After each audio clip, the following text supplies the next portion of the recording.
Hello everyone, today we are going to be going through a presentation and talking about the Dust Bowl. Introduction. The Dust Bowl was a 10-year drought that affected the Great Plains of the United States. It is called the Dust Bowl because an area surrounding the Oklahoma Panhandle was hit especially hard with drought and violent dust storms. In this diagram, you can see the areas that were hit. The brown states are the Dust Bowl states, and they included Colorado, New Mexico, Texas, Oklahoma, and Kansas. In the red area, you can see the area with the most dust storms and the most storm damage, which included parts of Kansas, Colorado, New Mexico, Texas, and Oklahoma.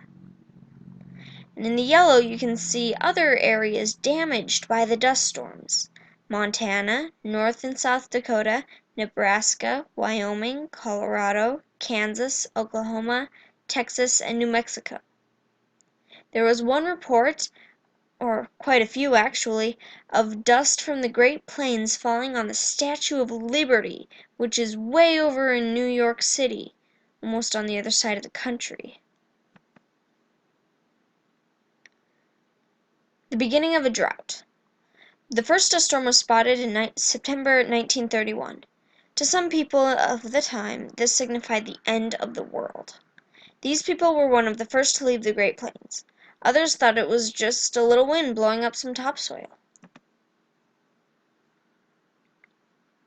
Here you can see a big black duster moving over a small town on the plains. People would get lost and die 3 feet from their front door. Shops were closed, theaters were canceled, everything had to be completely shut down the second a dust storm was spotted.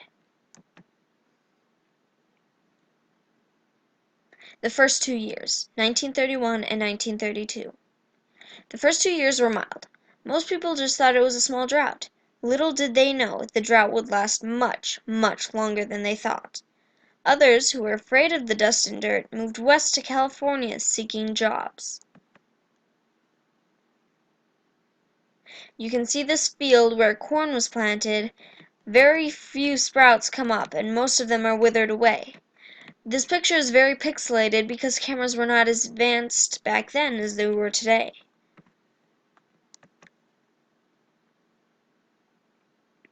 The next 2 years, 1933 and 1934.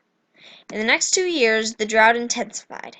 Farmers still thought that soon the drought and the dust storms, or dusters as it was called back then, would break. More and more people were giving up hope, though, and going to California. Around this era, the Great Depression was at its worst. In this picture, you can see a lone house that's been deserted by a family moving west to California. A lone tree that's dying and sparse desert land all around. Picture is taken through a mass tangle of barbed wire that gave up years ago when the cattle died. 1935, the Great Duster. On Sunday, April 14th, 1935, a duster hit the Oklahoma Panhandle. At first, it looked like any other duster that had hit, but when it got close, it was bigger and blacker than any seen before.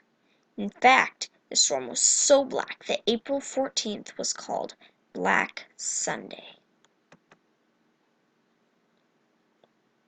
In this collage, you can see a whole bunch of different pictures from the Dust Bowl. Up top in the middle, you can see in a newspaper heading, "The worst I ever seen." And on the top right and left, you can see pictures of the Great Black Duster, and even in the big black picture in the middle that says Black Sunday, April 14th, 1935. You can see multiple different pictures of the dust storm, including, again, a newspaper heading, a young woman with a dust mask on, and severe damage caused by the storm. The worst of it, 1936 and 1937. The years after 1935 were the worst the country had ever seen. The dust storms were even dustier than before. The drought worsened as more and more of the Great Plains population left for California, Oregon, Washington State, and the states to the east. Dust, drought, and dreams gone dry. In this picture, there's a man deserting his car after getting stuck in a duster. Calming the Desert Land, 1938.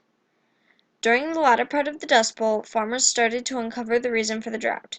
They would start planting corn and grasses to catch the blowing dirt. Some even went back to the old steel plow that made deep ruts in the soil to catch and hold dust. Out of the Dust, a novel by Karen Hess. I've never read this book, but it looks like a good one. The End of a Drought, 1939. Finally, in 1939, everybody's wish came true. It rained a glorious rain, and the dust storms gradually quit. The plains were restored. Unfortunately, though, the Great Depression of the United States was still in full swing. Thousands had died or moved away from the plains during this time. I found this picture very fitting for this last slide. It's a lone plant that's thriving in the middle of a desert with a big dust storm raging on in the background. Jackrabbits. The drought had effect on not only humans but native animals too. Farmers had killed off all the coyotes, upsetting the circle of life out on the plains. Swarms of jackrabbits would run across miles of farmland, eating everything green. Townspeople would organize rabbit drives, where everybody would bring their families to help kill rabbits by the thousands. What started out as a picnic turned into a riot with people beating rabbits to death, kids screaming, and jackrabbits jumping all over the place. You can see inside this little fence that there are hundreds of jackrabbits. This would just cover a very, very small portion of land. Hundreds of rabbit drives were held every week, and millions of rabbits were killed. Grasshoppers and locusts.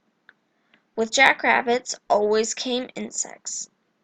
Grasshoppers and locusts especially would swarm together and attack what little plants the farmers got to grow and that the jackrabbits didn't eat. The 1930s was the last period to have swarms of grasshoppers and locusts. After that, no more big swarms. On the left side, you can see a young woman walking through a path outside. The air is so clogged up with locusts that you could hardly see anything. And on the right, there's a picture of the sun with grasshoppers clouding it. Life in California. During this time, many people moved to California for a better life, away from all the dust. Most lived in unsterile camps with houses made out of cardboard and old scraps of wood. Others who came in the earlier years were able to find a job in the fields and a little more sturdy of a home. This shanty would be one of the better shanties that were built. It was big and it had all four walls, a roof, and even a chimney. Others weren't so lucky. Life in a camp. Life in the camps of California was horrible. The only sources of water was a local stream that was also used for bathing and going to the bathroom. Disease spread quickly and food was scarce. Many people died in these camps, wishing that times were better. Just a quick little side note that I forgot to add, the camps were called Hoovervilles, after the infamous president. This is one of the Hoovervilles beside a stream in California. As you can see, most of the shacks weren't very good, and there was very little building supplies. Government relief programs. The U.S. government sent out relief to the farmers and the townspeople on the plains. Cloth, food, water, seeds, dishes, and dust masks were sent out to the plains. Some did not take the government relief. These people tried with their lives to grow the crops. Here you can see a shiny black car that always visited the towns to unload bags of food, clothes, seeds, stuff to get people by. Diseases from dust. There were a great many different diseases in the time of the Dust Bowl. Some of them were valley fever, where dust spores get into a person's lungs and cause an infection. Other non-contagious diseases of the time was dust pneumonia, which dust clogged up in the lungs, slowly strangling people. Dust pneumonia. It was caused by clogging dirt in your lungs. You would have high fever, chest pain, difficulty in breathing, and violent coughing attacks. Conclusion. The Dust Bowl was one of the world's most fantastic natural